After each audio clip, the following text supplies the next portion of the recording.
आज हम लोग सॉल्यूशन के चौथे लेक्चर में प्रेजेंट हैं।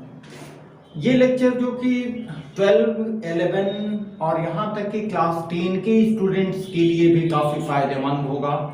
इसमें हमने जितने भी कंसंट्रेशन टर्म्स हैं, इंपॉर्टेंट कंसंट्रेशन टर्म्स हैं, उनका एक कॉम्पेरेटिव स्टडी तैयार किया है। इसकी ज़रूरत हमने महसूस इसलिए की कि हमने देखा है, प्रैक्टिकल वे में हमने ऑब्जर्व किया है कि ढेर सारे स्टूडेंट्स हैं जो इनमें इनके यूज करने में कभी कभी सिली मिस्टेक्स कर देते हैं। और सपोज करें कि हम बड़े बड़े न्यूमेरिकल्स बना रहे हैं, वैसी स्थिति में उनके बीच में ये सभी टर्म्स यूज होते हैं और इनमें थोड़ा सा भी अगर मिस्टेक्स आ जाते हैं तो परिणाम रिजल्ट्स डिफरेंट हो जाते हैं। इसलिए हमने सोचा कि एक कॉम्पैरेटिव स्टडी मोलरिटी, मोललिटी, नॉर्मलिटी के ऊपर विशेष रूप से तैयार किया है हमने। और इससे मिलता जुलता एक टर्म है, that is strength of solution, उसको भी हमने इसमें इंक्लूड किया है। और next mole fraction of solution. तो इसके बारे में हम देखते हैं कि ये आपस में किस तरह एक दूसरे में सिमिलरिटी रखते हैं और इनमें कहां डिफरेंस क्रिएट होता है। तो देखते हैं, let us C.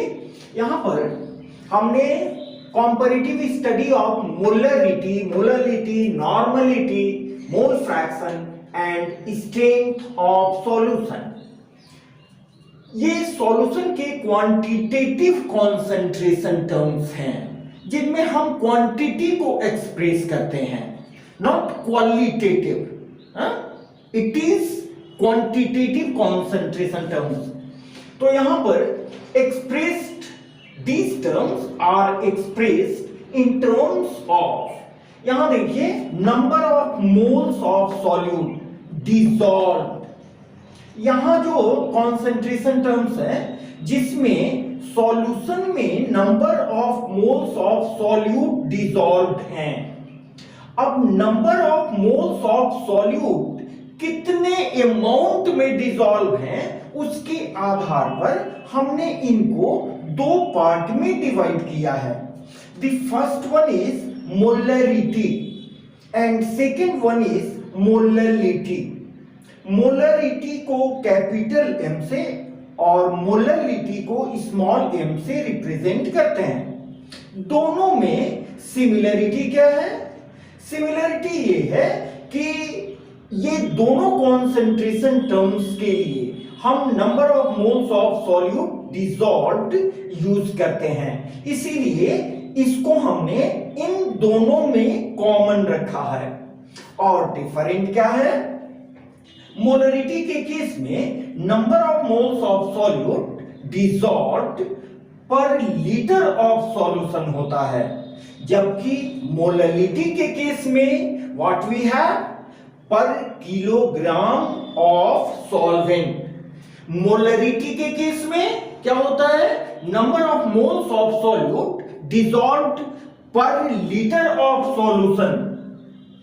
While in case of molality, what we have, the number of moles of solute dissolved per kilogram or kg of solvent। इसको स्मॉल एम से और इसको कैपिटल एम से रिप्रेजेंट करते हैं। इसके आधार पर मोलरिटी को हम एक्सप्रेस करते हैं small n by volume of solution in litre. Small n यहां number of moles of solute को रिप्रेजेंट करता है और capital V volume of solution और इन लीटर को रिप्रेजेंट करता है। इसके आधार पर इसका यूनिट होगा मोल्स पर लीटर। इसका यूनिट, मोलरिटी का यूनिट होगा मोल्स पर लीटर। और यहां आप ध्यान से देखें, मोलरिटी के एक्सप्रेशन में वॉल्यूम टर्म इन्वॉल्व है। Volume term is involved in the expression of molarity and volume is directly proportional to temperature. That's why molarity is influenced by change in temperature. इसीलिए हमने यहां लिखा है कि वॉल्यूम इन्वॉल्व चुकी है, इसलिए मोलरिटी टेम्परेचर डिपेंडेंस होता है। अब टेम्परेचर का मोलरिटी से क्या वेरिएशन होता है उसको यहां हमने लिखा है, molarity is directly proportional to 1 by temperature. That means when we increase the magnitude of temperature, the value of molarity decreases. Molarity और टेम्परेचर में इनवर्सली रिलेशन है। यहां पर देखें मोलरिटी, मोलरिटी को हम रिप्रेजेंट करते हैं small m is equal to n by mass of solvent in kg. Mass of solvent which is different from molarity. Here we have volume of solution, यहां है mass of solvent, ठीक है, जो KG में हम represent करते हैं और इसके आधार पर हमारा जो यूनिट होगा दैट इज मोल पर केजी। अब देखें कि मोलरिटी के एक्सप्रेशन में मास टर्म इन्वॉल्व है। मोलरिटी के एक्सप्रेशन में मास टर्म इन्वॉल्व है। इसका मतलब कि मोलरिटी का टेम्परेचर के ऊपर कोई इफेक्ट नहीं पड़ेगा, because mass is independent of change in effect of temperature. इसलिए मोलरिटी के ऊपर चेंज ऑफ टेम्परेचर का कोई इफेक्ट नहीं होगा। नेक्स्ट हम देखते हैं नॉर्मलिटी। नॉर्मलिटी के केस में इन दोनों से डिफरेंट क्या है?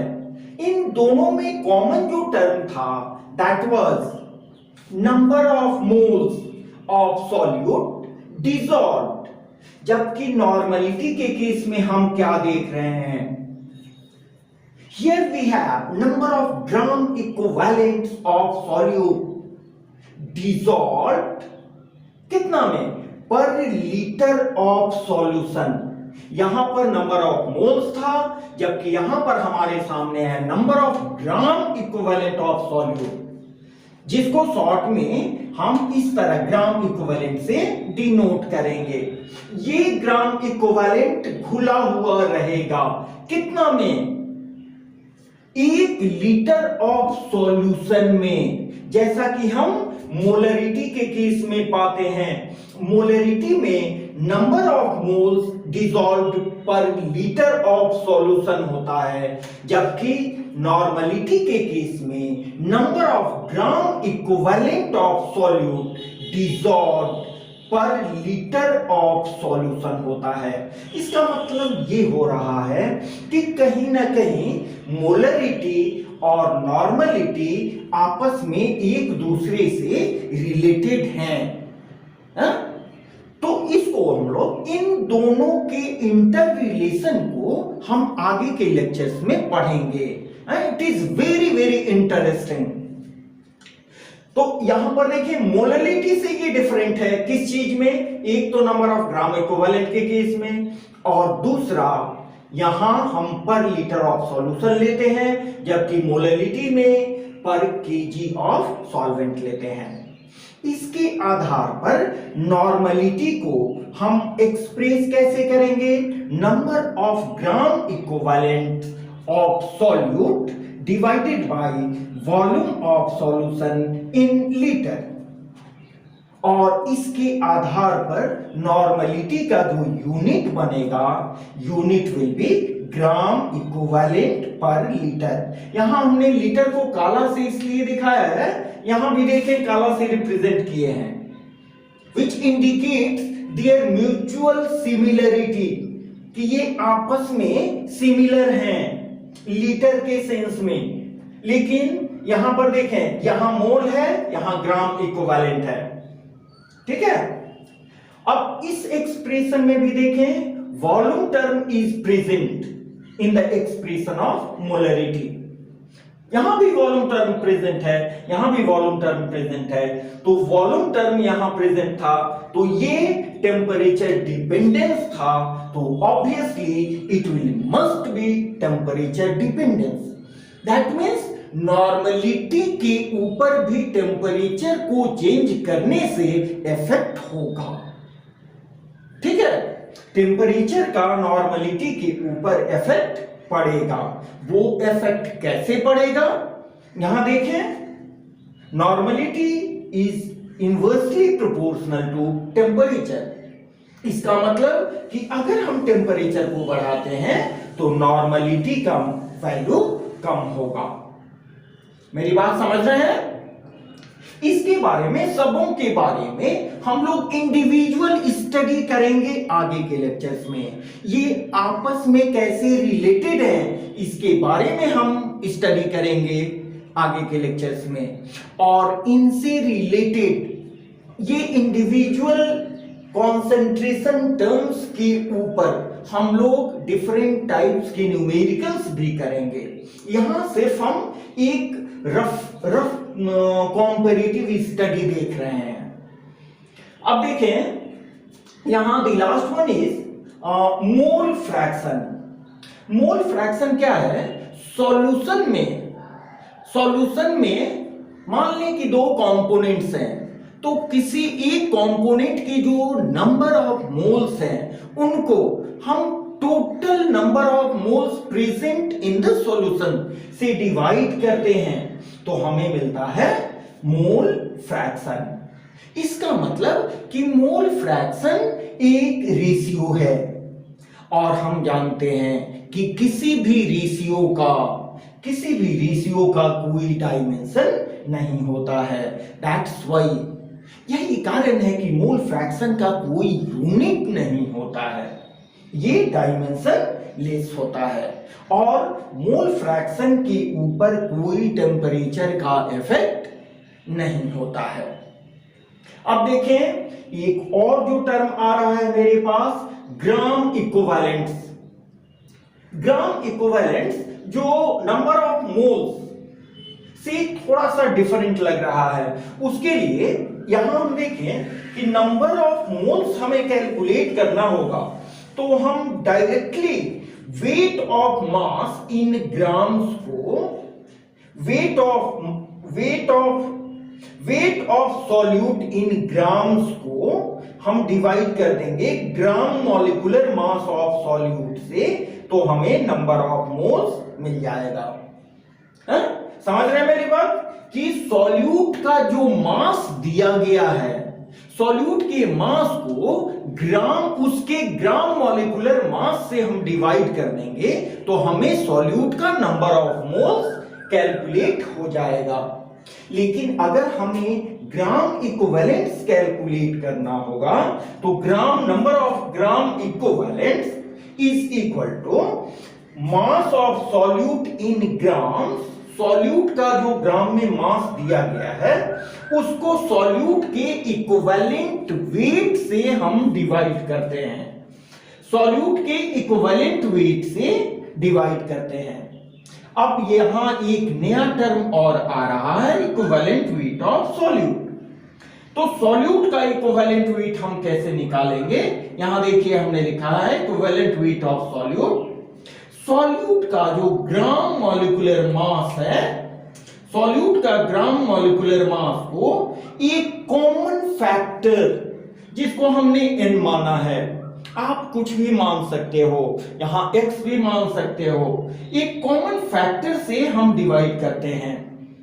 ये कॉमन फैक्टर अलग अलग सब्सटेंस के लिए अलग अलग होता है। इन factor has different values for different substances like acids, bases and salts। मान लीजिए हमारे पास कोई एसिड है, तो उसके लिए इन फैक्टर का वैल्यू सॉल्यूट का जो ग्राम मॉलिक्यूलर मास होगा उसको उसकी बेसिसिटी से हम डिवाइड करेंगे, तो हमें एसिड का इन फैक्टर मालूम होगा। इस इन फैक्टर को हम यहां पुट कर देंगे, तो इक्विवेलेंट मास मालूम हो जाएगा। और इस इक्विवेलेंट मास को यहां पुट कर देंगे तो नंबर ऑफ इक्विवेलेंट्स मालूम हो जाएगा, जिसको यहां पुट करने से नॉर्मलिटी मालूम हो जाएगी। ठीक है, थोड़ा सा लग रहा है, लेकिन जब इंडिविजुअली हम लोग अलग अलग इसकी चर्चा करेंगे तो मेरी समझ से ये बिल्कुल आसान आपको मालूम होगा। और उसके साथ हम रिलेटेड न्यूमेरिकल्स पर भी बात करेंगे जो आपके कॉन्सेप्शन को और फेवर करेगा। बेस के लिए बेसिसिटी आप जानते हो, what is basicity? Number of replaceable hydrogen atoms present in the acid. और बेस के लिए इन फैक्टर को कैसे निकालेंगे? ग्राम मॉलिक्यूलर मास को उसकी एसिडिटी से हम डिवाइड करेंगे, जबकि सॉल्ट्स के केस में किसी सॉल्ट के ग्राम मॉलिक्यूलर मास को नंबर ऑफ जो भी कैटायंस है, कैटायंस के ऊपर जो टोटल चार्ज है उससे डिवाइड करके हम उसका एन फैक्टर कैलकुलेट कर सकते हैं। ठीक है, मेरी बात समझ रहे हैं आप लोग? अब देखें, finally we have strength of solution. Strength of solution is defined as mass of solution in grams divided by volume of solution in liter। यहां पर mass of solution है। यहां देखिए strength और molarity में थोड़ा सा डिफरेंट है। यहां molarity में number of moles of solute है, जबकि strength के केस में mass of solute in grams है, which are dissolved in पर लीटर ऑफ सॉल्यूशन। इसके आधार पर जो हमारा यूनिट बनेगा दैट विल बी ग्राम पर लीटर। तो इन मोलरिटी और स्ट्रेंथ के भी इक्वेशन से क्लियर हो रहा है कि they are mutually inter related. तो इसका भी किस तरह ये आपस में इंटर रिलेटेड है, नॉर्मलिटी से किस तरह ये इंटर रिलेटेड है, इसके बारे में भी हम लोग एक एक करके आगे वाले लेक्चर्स में डिस्कस करेंगे। अब नेक्स्ट लेक्चर में हम लोग molarity, then molality, normality, mole fraction, ये सब को एक एक करके एक्सप्लेन करेंगे। मोलरिटी के कितने पॉसिबल एक्सप्रेशंस हो सकते हैं उसको देखेंगे और उससे रिलेटेड न्यूमेरिकल्स देखेंगे। और हम ये आशा करते हैं कि हमारी बताई हुई चीजें निश्चित रूप से आपको समझ में आ रही है, और किसी तरह का हमसे कोई एक्स्ट्रा आप कोऑपरेशन चाहते हो तो must write to me, directly write to me. Okay, thanks for today, meeting in the next class. Thank you.